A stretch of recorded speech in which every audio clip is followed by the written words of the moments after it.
Greetings from Winning Faith Ministries. My name is Bruce. Pastor Jonathan's asked me to present on the topic of Ruth today. So wherever you are, whether it's evening or morning, greetings and blessings to you. He asked me to do a synopsis actually live in the church last weekend, but then he changed his mind and wanted me to do it on video. So this is a wee bit of a new experience for me. So I'm actually going to do a synopsis review of the book, as well as just some lesson points. So if you're keen to follow along, get your Bible out and read with me. I'm not actually going to read the scriptures because I'll put them in my notes, but I will refer to them so you can follow along as I go. So as we enter the story, it is a significant story, one of only two books that were written about women, and this one is about Ruth, a Moabite woman from the land of Moabite, from Moab, I should say, and the story and events are set in the time of the Judges, when I guess a temporary peace was in place between Israel and Moab, and historically they were always bitter enemies. So a little bit of dynamics going on here. Famine had struck the land in Israel, so I guess Elimelech, I think that's how you pronounce his name, and his name meaning my God is King. I guess for whatever reasons decided because of the famine that he was going to leave his home and journey to Moab, which is pretty much a journey anywhere between 60 and 120 kilometers from where I can gather. I don't know how long that journey would have taken them, but I'm guesstimating anything between 3 days and a week and a half, depending on how they were traveling. Presumably walking, maybe with animals, maybe in a wagon train of some sort or some description, but still an arduous journey of that time. Taking his wife Naomi, her name being named Pleasant, Lovely and Delightful. So they're travelling to this land. There is a note that I want to make here from Deuteronomy chapter 7 verse 3, and it's basically, it says God's instructions are not to intermarry because the people would turn from him and be ruined. So there is a warning that was given in the Mosaic law, but for some reason they didn't heed, because as the story unfolds we find that Naomi and Elimelech's children, the two sons, marry Moabite women, one of them being Ruth and the other one being Oprah. As the story unfolds, verse 3 and 5, Naomi's husband dies. We don't know the circumstances, what and why. And then following within a 10-year period, both of her two sons die after being married to both Ruth and Oprah. What I could find out was that the two sons died from a sickness, a wasting. I don't know exactly how accurate that is, but at the end of the day, the story doesn't fully tell us what and why and all those details. So some of what I'm going to do today is perhaps present filling in the blanks, making some assumptions from what I could find, and I guess you have to discern yourself what the circumstances may or may not have been for these people and these characters in this time. I guess some empathy here to Ruth and Naomi, particularly Naomi. It's a really terrible event to lose three members of your family. This is three grieving women all together, three women that are potentially now very vulnerable, potentially impoverished and in despair. Life hurts us sometimes. I take a moment to empathise with anyone who has suffered loss like this or anything similar. It can take us low.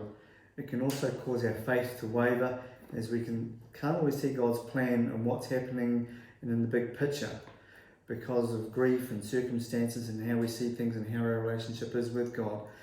But thankfully in this story, it's not the final outcome. Naomi, in all of this, held on to her roots. She held on to God, held on to her family and her people. In verse 6 of chapter 1, we see a snippet of good news from Israel. The famine over the land has finished and there's abundance of food. So Naomi makes a plan to return to her homeland. The plan's a journey, same journey back again, 60 to 120 kilometres. This time she'll be journeying alone. Well, that's her intention. And that's a very dangerous position to find yourself in for a woman alone travelling, particularly in this place. Her daughters, she urges them to go back to their own family, their own mothers, their people. I wonder why she would do this, because she has a relationship with them. Ruth begs her to stay with her. Oprah decides in the due course of this chapter that she will leave. A thought I have in mind here is I wonder how a Moabite woman would have been received in Israel at this time, knowing the history of them being enemies, and even worse, now there's two widows in need. I'm talking about Naomi and Ruth, as they made the decision they're going to journey together. Oprah from verse 14 leaves. Ruth stays, as I said, refusing to leave Naomi. From verse 16 and 17, Ruth says to Naomi, "Where will I go? Where will I stay? Is where you are. Your people will be my people. Your God will be my God."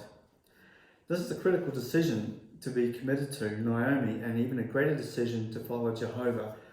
I don't know from the story how long Ruth was in relationship with Jehovah, whether it was immediate, whether it be long term for the time that she'd known Naomi's son, but we do know that she was making this commitment.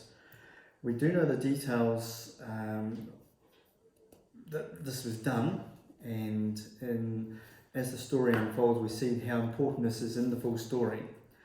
What the other side of this coin is that Ruth is cutting all ties to her past, to her new life, and I want to make a parallel here that's a little bit like us as Christians being born again. She's leaving everything behind, putting to death her past, and starting again.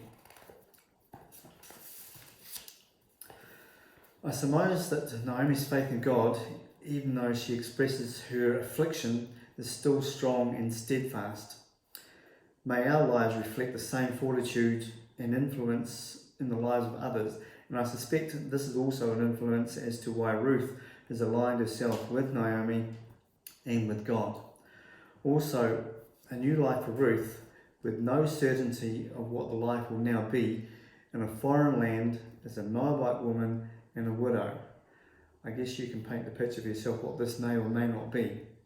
It's a leap of faith, it's a step of courage, it's an action of dedication to both Naomi and more so to our God.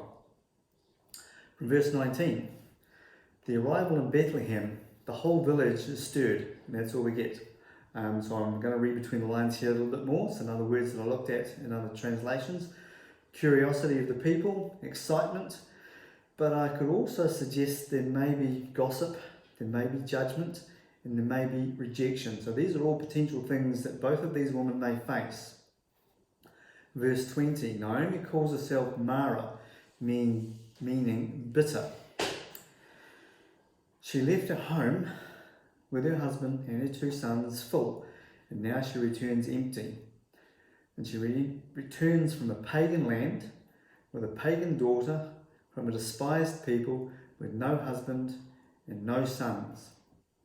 I expect she was in deep grief still, potential depression, and not so hopeful of a future with a life with no husband, no sons, no security, and potentially no income. Now let's move into chapter 2, verse 1. A relative in the village, that's all we hear, Boaz. A family connection, a person of interest, a sign of potential hope. He is known as a man of standing, so he's been in this village all his life, so people know him. And Boaz's name meaning in him is strength. So Naomi knows of him. I don't know what she would know historically, because she's been away for a good 10 years plus. She may have known him through the family connections with her husband, but this is all new ground for her and what's going to happen. Verse 2, Ruth wants to go and work in the fields for both of them to gather food. A necessity, obviously, but also very admirable that she wants to go and work. I'm not sure why Naomi doesn't go and work in the fields as well. It doesn't tell us, so we have to fill in the blanks ourselves, some of this. A number of reasons I'm presenting here. Perhaps it was her age, perhaps it was her position as a mother, or perhaps it's tradition. But anyway, Naomi instructs Ruth what to do in this chapter. So she says, go and glean, go and do the work you need to do and come back. Incidentally, here's a point I want to make out. The law of Moses, or the Levitical law, instructs landowners to provide for the poor, the aliens, the widows, and the fatherless. And we can find references to these in Leviticus 19 verse 9, Leviticus 23 verse 22, and Deuteronomy 24:19. The reason I'm making reference to these is because it directly relates to Boaz and other landowners of the time. So we see in verse 5 and verse 7, Boaz inquires of Ruth, and he receives a report about her because he's come back to Bethlehem and he's obviously talking with the people that work for him.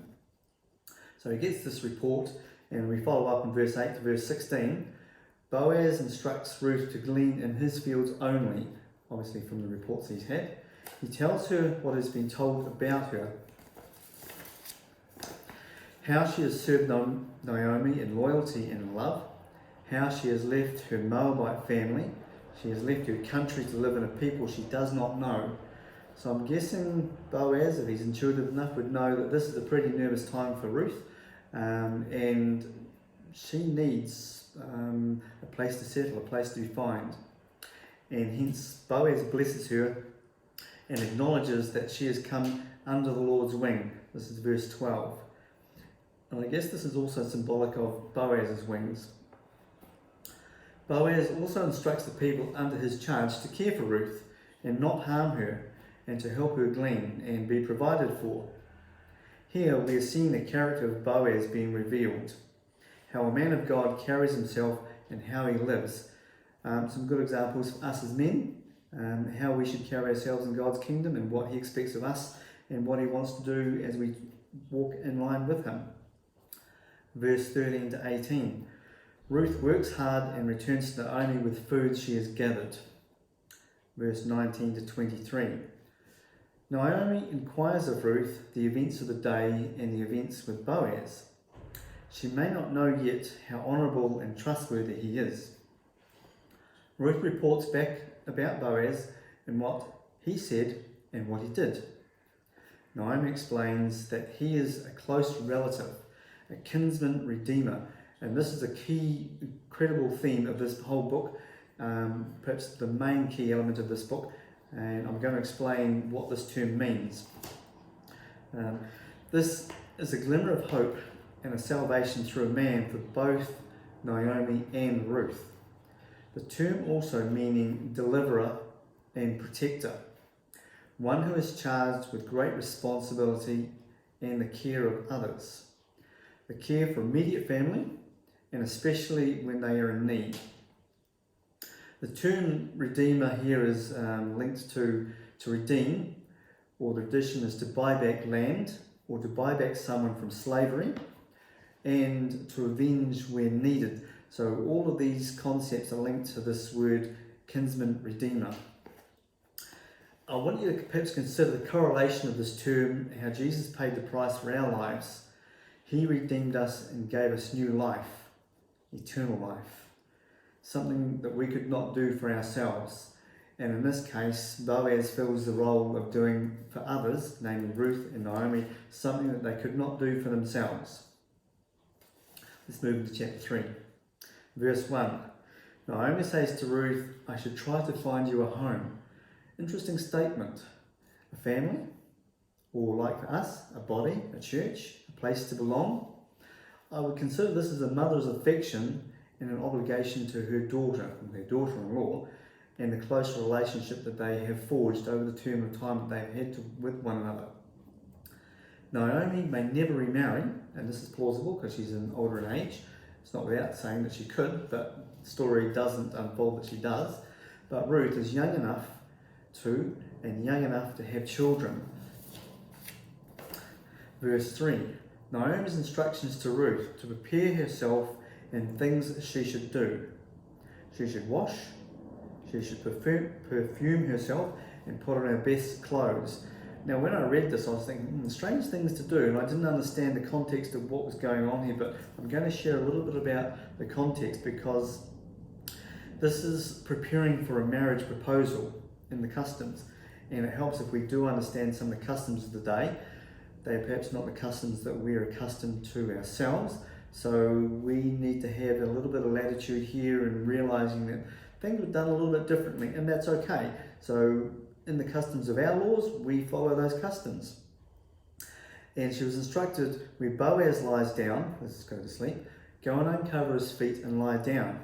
As it said, this is indicating a proposal of marriage. Now Boaz would be asleep at this point in time, so he wouldn't know what's going on. But he wakes up in the middle of the night and inquires of Ruth.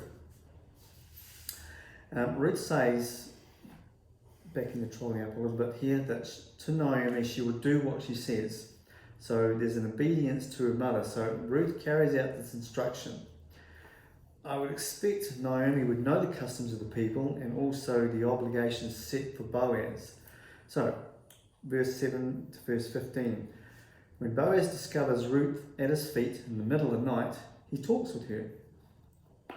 Ruth says she is his servant and he is his kinsman redeemer. Not sure why she needs to say this, but I guess it reinforces the position that he holds, and it is a request from her for being redeemed, for being taken care of and looked after. Boaz recounts to her what he has observed in this conversation. He calls her daughter, yet she's not his daughter, not in this point yet, but she is related through Naomi. He acknowledges her kindness, the things she has done, the actions she has performed, in the way she has carried herself. He says, you have not run after other men, whether rich or poor. So she has stayed aligned with Naomi and respected the customs and stayed dedicated to her mother-in-law and served her. Boaz also says, you are a woman of noble character. And I guess this is the most important part of this part of the chapter, because this lifts her up in his eyes and values her, especially as a woman, especially as an alien in a country that is not her own, and especially in a new place and finding a new place to belong. He says to her, I will do for you all you ask. And I guess this comes back to the kinsman redeemer. Verse 11, Boaz also protects her reputation and keeps it hidden that she came to him in the threshing floor in the middle of the night. I'm guessing this is not usual to have women come to you in the middle of the night. This is a place of work. This is a place where Boaz would have been protecting his rights of his harvest to make sure that people didn't come in and steal. I don't know whether women were or were not allowed in this environment. It may have been a man-only environment. It doesn't say, so we're filling in a few blanks here. But it does give us a large picture of Boaz's character, of how he protects her reputation and keeps this information to himself. But before he sends her away that next morning, he gives her a large portion of grain and sends her on her way back to Naomi. Another vision of his generosity, which goes above and beyond the requirements that he's required to even do. Verse 16 to verse 18. Ruth reports back to Naomi all that has happened and is instructed to wait for the outcome from Boaz's decision and his actions of the following day. Now as we move to chapter 4, verse 1 to verse 12. Boaz goes to the town gate and meets with the first kinsman redeemer, who's first in line, because he is not first in line to actually redeem Naomi and Boaz. And he meets with 10 elders. Now, this is a necessary quorum for legal decisions to be made. So Boaz is following the law, he's following protocol and process.